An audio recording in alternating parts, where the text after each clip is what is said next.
Bonjour à tous, aujourd'hui nous nous retrouvons pour un nouveau tutoriel. Nous allons réaliser ensemble une fourche à cheveux. Pour ça nous avons besoin d'une fourche métallique.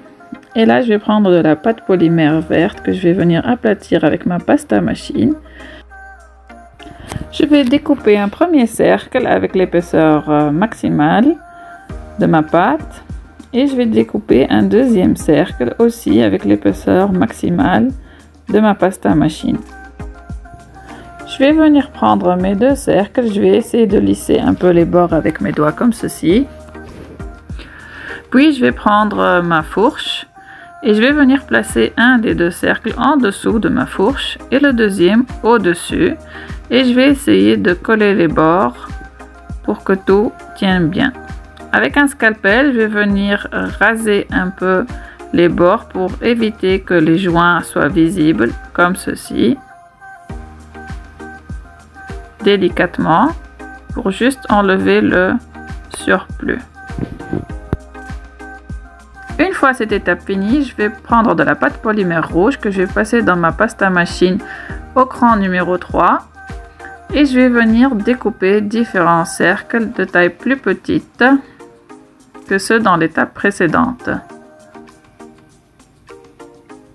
On va couper plusieurs cercles qui vont nous servir à former notre rose. Je vais prendre un des cercles que je vais venir rouler sur lui-même et il nous servira de centre pour notre rose. Ensuite, je vais prendre chaque cercle que je vais venir aplatir légèrement avec mes doigts pour lisser les bords et lui donner une forme moins parfaite, comme ceci.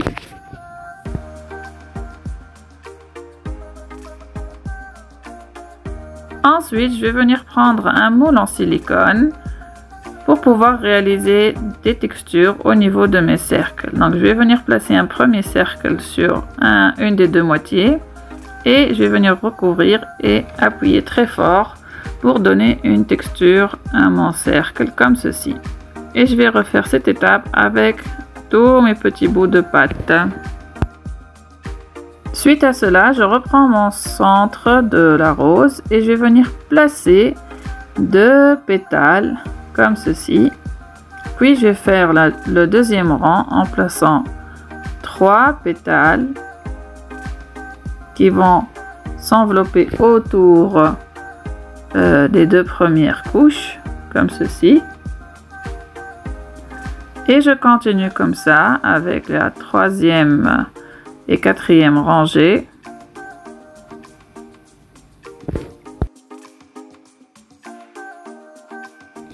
Petit à petit, notre rose commence à prendre forme.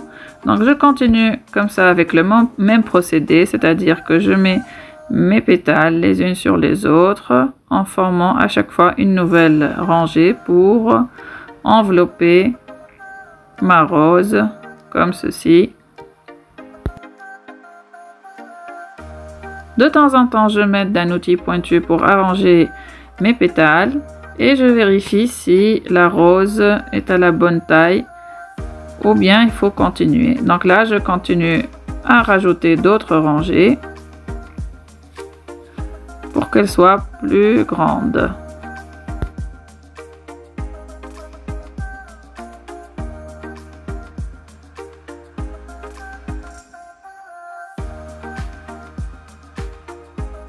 Là, je revois si ma rose est à la bonne taille, donc je la place au-dessus du cercle et j'estime que la taille est bonne. Je vais venir couper la base avec ma lame. Ici, il faut faire très attention pour ne pas se blesser, afin qu'elle soit plate.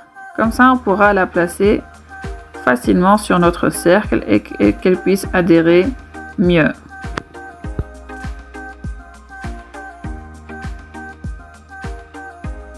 Maintenant, nous allons prendre un petit emporte-pièce en forme de goutte qui va nous servir à faire des feuilles. Je reprends aussi de la pâte verte, la même couleur, le même ton que j'ai utilisé pour former les cercles de la base de notre rose. Et je vais venir y découper différentes feuilles comme ceci.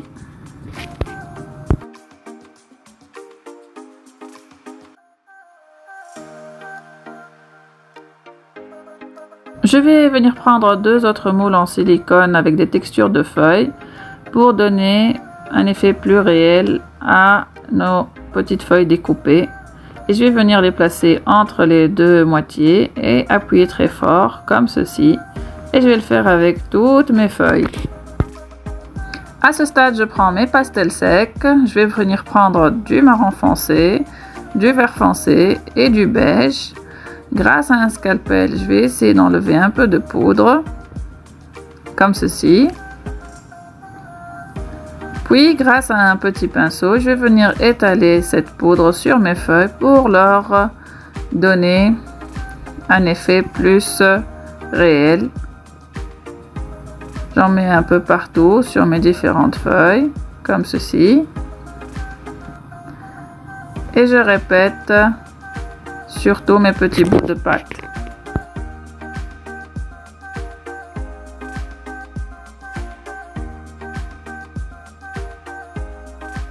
Une fois fini, je reprends ma rose et je vais venir prendre chaque feuille et essayer de la coller tout autour de ma rose sur la base verte.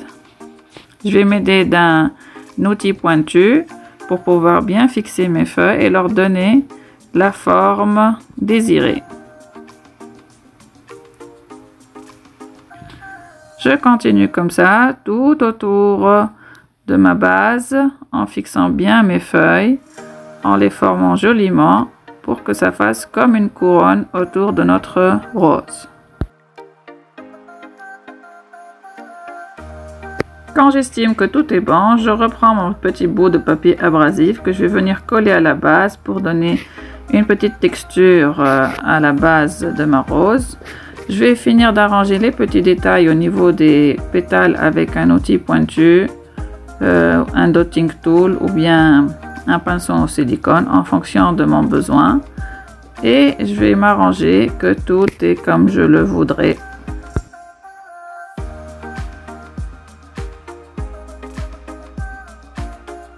Voilà, j'ai terminé ma création. Maintenant, elle va passer au four à 110 degrés pendant 45 minutes. Si vous avez aimé, pensez à me laisser un pouce et un commentaire si vous avez des questions. Je vous remercie et à la prochaine!